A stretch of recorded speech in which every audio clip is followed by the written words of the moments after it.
अस्सलाम वालेकुम, welcome to dig your dreams. कैसे हैं आप सब? आज की इस वीडियो में हम एफपीएससी सीरीज एजुकेशन सीरीज के टेस्ट नंबर 2 की डिस्कशन करेंगे। बेसिकली जो चैप्टर नंबर 1 था इसका टीचिंग टेक्निक्स एंड मेथोडोलॉजीज, और साथ में चैप्टर नंबर 4 ब्लूम्स टेक्सोनॉमी, इन दोनों को मर्ज करके मैंने एक चैप्टर के फॉर्म में डिवाइड किया है और उस चैप्टर को मैंने 3 सब डिवीजन्स में डिवाइड किया है। तो फर्स्ट पार्ट में हम लोगों ने इसकी इंट्रोडक्टरी चीजें कुछ देखी थी इस टेस्ट में, और इस वाले चैप्टर के ये जो लेक्चर नंबर 2 था इसमें हम मोस्टली टेक्सोनॉमीज की डिस्कशन करेंगे और थोड़ा यूनिट प्लानिंग और लेसन प्लानिंग इन चीजों से रिलेटेड क्वेश्चन होंगे।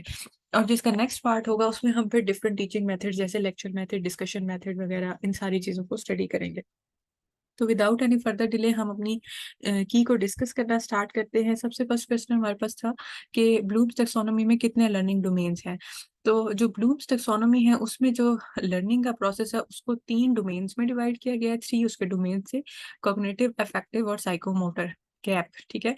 और साथ में 6 जो थे इसमें वो लेवल्स थे: knowledge, comprehension, application, analysis, synthesis और एवेल्युएशन, ठीक है। तो 3 इसके अंदर डोमेन्स आ जाते हैं। तो इसका करेक्ट आंसर हमारे पास बी है।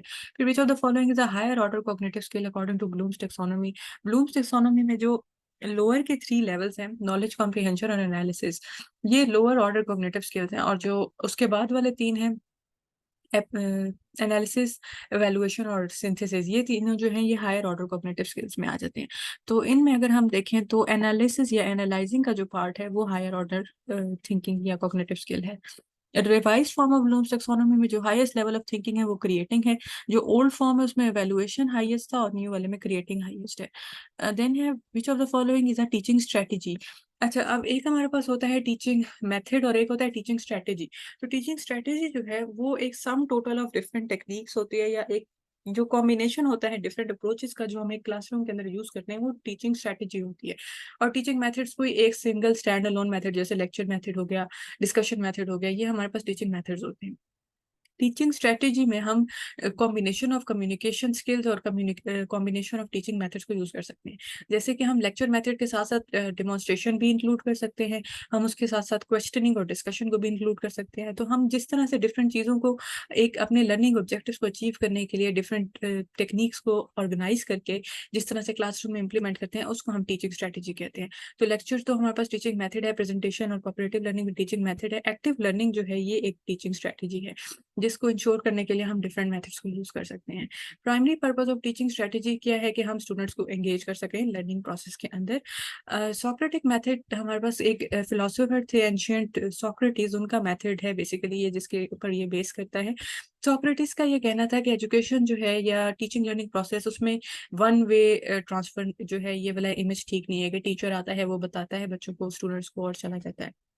बल्कि उसमें एक्टिव कंस्ट्रक्शन ऑफ नॉलेज थी जिसमें teacher open ended questions classroom तो ऑफ कोर्स नहीं था, इनफॉर्मल सेटिंग में अपने स्टूडेंट्स के साथ पोस्ट करता था और स्टूडेंट्स उन क्वेश्चंस के ऊपर अपने टीचर के साथ डिस्कस करते थे और टुगेदर वो नॉलेज बिल्डिंग करते थे। तो ये हमारे पास सोक्रेटिक मेथड है। तो सोक्रेटिक मेथड का जो प्राइमरी फोकस है वो ओपन एंडेड क्वेश्चंस पे है जिसके थ्रू इंक्वायरी और डिस्कशंस होती थी और नॉलेज की कंस्ट्रक्शन होती थी, और ये अब भी यूज किया जाता है एट सम प्लेसेस। उसके बाद हमारे पास ऑब्जेक्टिव्स आ जाते हैं। What type of objective specify the desired outcome in terms of desirable behaviour. तो परफॉर्मेंस ऑब्जेक्टिव हमारे पास हमने स्टडी किया था लेक्चर में कि जब हम डिजायरेबल बिहेवियर बताएं कि at the end of this lesson students ये पार्टिकुलर बिहेवियर एग्जिबिट करने के या ये पार्टिकुलर टास्क कंप्लीट करने के काबिल हो जाएंगे, तो ये जो चीज होती है ये परफॉर्मेंस ऑब्जेक्टिव में आ जाती है। की difference between teacher centred and student centred focus आ जाता है डिसीजन मेकिंग और कंट्रोल का, कि टीचर सेंटर्ड में सारा जो कंट्रोल है वो टीचर के पास है, और स्टूडेंट सेंटर्ड में स्टूडेंट डिसाइडिंग होता है और टीचर एज अ गाइडर और फैसिलिटेटर का काम करता है। यूनिट प्लानिंग में टर्म फॉर असेसमेंट। अब यूनिट जो है basically end of unit assessment होती है कि पूरा यूनिट करने के बाद हम देखते हैं कि बच्चों ने उसमें से कितना सीखा है और कितने लर्निंग आउटकम्स अचीव हुए हैं। इस टाइप ऑफ असेसमेंट को हम समेटिव असेसमेंट कहते हैं। असेसमेंट्स को हम टेस्टिंग वाले चैप्टर में डिटेल में पढ़ेंगे, यहाँ पे मैं ब्रीफली बता देती हूँ। फॉर्मेटिव असेसमेंट्स होती हैं जो हम जैसे रोज आए तो हम पिछली क्लास का किसी 2-3 स्टूडेंट्स को खड़ा करके पूछ लें कि अच्छा आप बताएं हमने पिछली क्लास में क्या पढ़ा था, या हम क्लास के एंड में एक क्विक सा कोई टेस्ट ले लें, या कोई भी ऐसी एक्टिविटी जो during the teaching learning process हम कंडक्ट कराएं ताकि हमें पता चले कि एफिशिएंसी कितनी है इस पार्टिकुलर प्रोसेस की। क्या हम जो पढ़ा रहे हैं वो टीचर्स जो स्टूडेंट्स हैं वो सीख भी रहे हैं या नहीं है, और क्या ऐसी एक्टिविटीज कर सकते हैं हम जिसके थ्रू हम टीचिंग लर्निंग प्रोसेस को इनहेंस कर सकें या उसकी क्वालिटी को इम्प्रूव कर सकें। तो ये चीज़ होती है फॉर्मेटिव असेसमेंट। समेटिव असेसमेंट्स होती हैं जो एक पार्टिकुलर लर्निंग आउटकम अचीव होने के बाद हम लोग टेस्ट करते हैं बच्चों को कि उन्होंने कंटेंट के अगेंस्ट कितनी लर्निंग अचीव कर ली है। जैसे eight the end of unit आपका टेस्ट हो सकता है, मिड टर्म एग्जाम्स हो सकते हैं, फाइनल टर्म एग्जाम्स हो सकते हैं। ये सारे जो एग्जाम्स हैं जिनकी बेसिस पे बच्चों को ग्रेड्स दिए जाते हैं, इसको हम समेटिव असेसमेंट्स कहते हैं। तो यूनिट प्लानिंग के अंदर जो असेसमेंट है वो समेटिव असेसमेंट आ जाती है।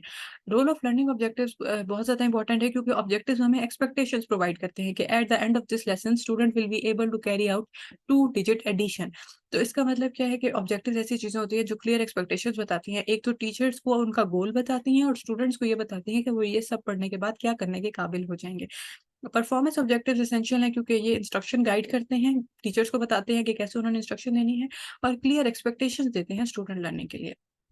एक वेल स्ट्रक्चर्ड जो परफॉर्मेंस ऑब्जेक्टिव है उसके अंदर स्पेसिफिक परफॉर्मेंस होनी चाहिए, क्राइटेरिया होना चाहिए, उसकी कंडीशन वगैरह ये सारे हमने कंपोनेंट्स पढ़े थे, ये सारे कंपोनेंट्स इसके अंदर इंक्लूड होने चाहिए। तो इनमें से जो वेल स्ट्रक्चर्ड है वो ये है, students will be solving 5 maths problems in 15 minutes with 100% accuracy. बाकी तीनों को अगर आप देखें तो ये बहुत वेग और जनरल है। परफॉर्मेंस ऑब्जेक्टिव्स को स्पेसिफिकली मेंशन करना चाहिए, क्राइटेरिया को, टाइम लिमिट को, एक्यूरेसी लेवल को, सारी चीज़ों को। फिर सिम्पसन्स की जो साइकोमोटर डोमेन है, उसमें जो लेवल आ जाता है attending to the stimulus and noticing something is happen. तो ये हमने पढ़ा था कि ये परसेप्शन का लेवल आ जाता है जिसमें हम कुछ चीज़ परसीव करते हैं कि कोई चीज़ हमारे सराउंडिंग में हो रही है।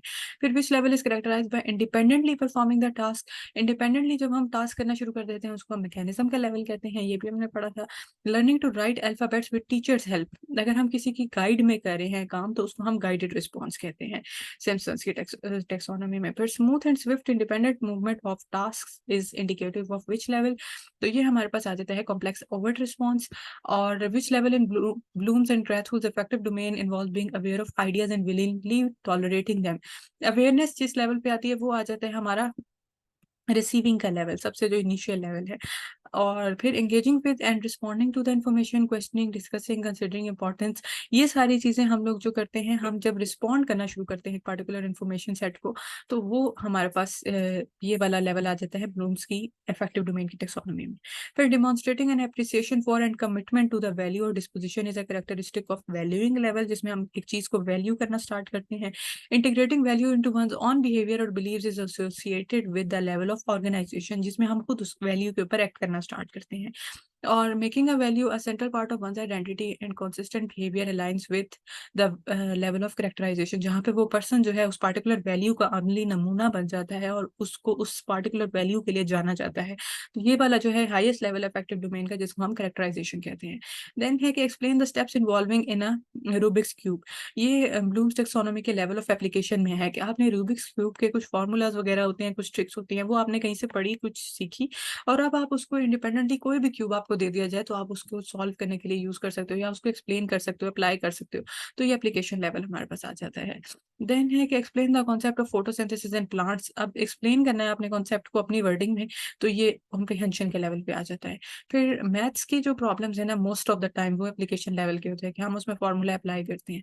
Then in revised Bloom's taxonomy ability to apply knowledge to new situations, ये हमारे पास एप्लीकेशन का लेवल आ जाता है। रिवाइज्ड ब्लूम्स टैक्सोनॉमी में जो ज़्यादा एम्फेसिस है वो क्रिएटिविटी पे और क्रिटिकल थिंकिंग के ऊपर है। मेमोराइज़ेशन, रोट लर्निंग इन चीज़ों पे नहीं है। Then compare and contrast the main characters in the novel. ये वाला जो लेवल है ये है एनालिसिस का लेवल, जिसमें हम उसको ब्रेक डाउन करके कंपोनेंट्स में और फिर उसको कंपेयर कंट्रास्ट ये सारी चीज़ें कर सकें। Design a new logo. अब यहाँ पे हमने एक नई चीज़ क्रिएट करनी है, तो ये जो है ये सिंथेसिस के लेवल से बिलॉन्ग करता है। Then what is a term for cognitive level in Bloom's taxonomy that focus on understanding and organizing the knowledge. Knowledge को अंडरस्टैंड करके नॉलेज को ऑर्गेनाइज करना, ये हमारे पास नॉलेज यूटिलाइजेशन में आ जाता है। मतलब बेसिकली हम लोग नॉलेज को जब एक्वायर कर रहे होते हैं तो वो नॉलेज डोमेन या नॉलेज पार्ट के साथ उसकी मतलब कनेक्शन आ जाता है। Revised version of Bloom's taxonomy में एक categories in addition to regional 6 levels. यहाँ पे जो रिवाइज्ड ब्लूम्स टैक्सोनॉमी है उसके अंदर हमारे पास इफेक्टिव टैक्सोनॉमी भी आ जाती है, जो ब्लूम और क्रेसवेल के हमने पढ़ी थी। पहले सिर्फ कॉग्निटिव थी और बाद में फिर जब रिवाइज किया गया, एक तो उसमें इफेक्टिव टैक्सोनॉमी को इंक्लूड किया गया और साथ में अ, बाद में जो ब्लूम्स का स्टूडेंट था उसने इसके अंदर फर्दर जो चेंजेस की थी, जिसमें उसने जो नाउन्स थे उनको वर्ब्स में चेंज किया था और कुछ और फर्दर चेंजेस की थी जिनको हमने लेक्चर में डिस्कस किया था। तो ये चीज़ें जो है ये ब्लूम्स की रिवाइज्ड फॉर्म ऑफ टैक्सोनॉमी में थी। देन कुछ इंग्लिश के एमसीक्यूज हैं। सिनोनिम ऑफ मैग्नानिमस हमारे पास जेनरस आ जाता है। सेल्फिश, मैलिशियस और पिटी ये सारे एक जैसे हैं। जेनरस जो है ये डिफरेंट, अगर आप गेसिंग भी करना चाहें तो इस तरह से कर सकते हैं। Antonym of infallible is fallible, ये तो बिल्कुल डायरेक्ट ही था। Then select the sentence with correct subject verb agreement, तो इसका ये करेक्ट आंसर है D, we have completed the project. ठीक है, दे हैज बीन वेटिंग नहीं होगा, दे हैव बीन वेटिंग होगा। He does not now the answer correct होगा, और she has not seen the movie yet. ठीक है, ये वर्ब्स का थोड़ा सा आइडिया आपको होना चाहिए इनके लिए। Identify the sentence with correct use of semicolon, अब इसमें थोड़ा सा पंक्चुएशन का दिया हुआ है। She loves pizza, she orders it every Friday.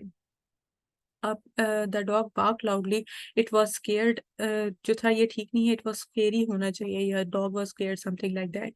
और इन दो में तो सेमीकोलन यूज ही नहीं हुआ हुआ, तो करेक्ट यूज ऑफ सेमीकोलन यहाँ पे है।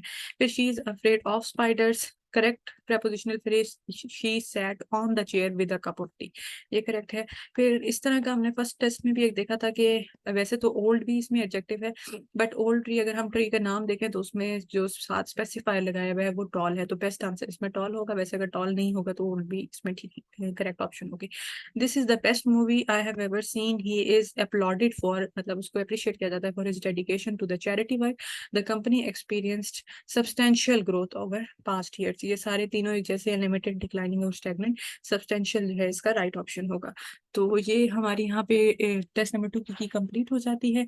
इसको ज़्यादा से ज़्यादा लाइक करें, शेयर करें और चैनल को सब्सक्राइब करें। और अगर आप हमारी एजुकेशन सीरीज़ को रेगुलरली ज्वाइन करना चाहते हैं तो मैं उसकी डिटेल्स डिस्क्रिप्शन बॉक्स में पोस्ट कर देती हूँ। आप लोग वहाँ पे इसके ऊपर कांटेक्ट करके अपने आप को एनरोल करवा सकते हैं और अपने स्टूडेंट्स के साथ, अपने फेलोज के साथ, अपने फ्रेंड्स के साथ इसको शेयर कर सकते हैं। हम लोग जो एजुकेशन सीरीज करवा रहे हैं इसके अंदर PDF notes of every topic दिए जाते हैं, साथ में पावर पॉइंट स्लाइड्स प्रोवाइड की जाती हैं, वीडियो लेक्चर्स दिए जा रहे हैं तमाम के तमाम टॉपिक्स के इंडिविजुअली, और टेस्ट रेगुलरली किए जा रहे हैं, और उसके बाद उनकी कीज और प्रॉपर फीडबैक वगैरह भी प्रोवाइड किया जा रहा है।